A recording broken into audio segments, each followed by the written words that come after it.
Cannibale.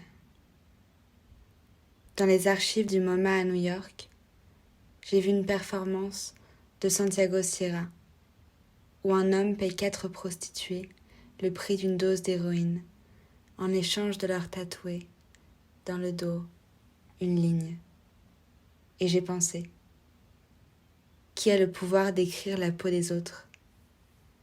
Qui a le pouvoir de la lire? Alors quand on me demande pourquoi tant de tatouages, je dis, pas tout à fait ainsi.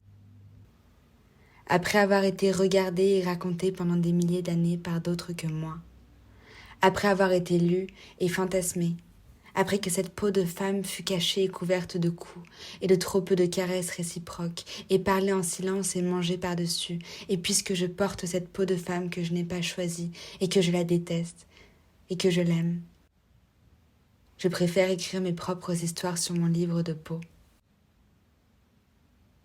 Et à ceux qui pensent que c'est du narcissisme d'écrire sur soi, sur son corps, sur ses mains, en fait c'est l'opposé. En fait, j'en ai rien à foutre de moi.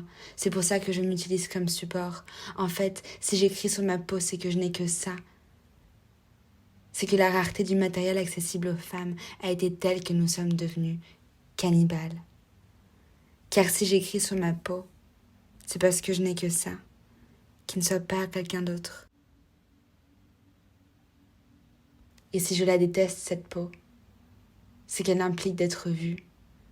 C'est qu'elle m'oblige à être unie et cohérente, et que tous les jours je dois marcher dans cette enveloppe d'une seule pièce, quand j'aimerais être mosaïque, cassée, éclatée, éparpillée, tout sauf une, tout sauf humaine. Et si je mords la tienne, c'est que je me délecte des barrières douces, que j'obsède de ce qui existe juste avant le sang, que je suis folle de peau fraîche, du fait qu'elle couvre et dévoile, qu'elle contienne et déchire, qu'elle protège et vieillit, qu'elle cicatrise et s'enflamme, qu'elle sépare et lie, qu'elle écrit et fait lire, qu'elle est ce qui fait sens, en silence, du chaos.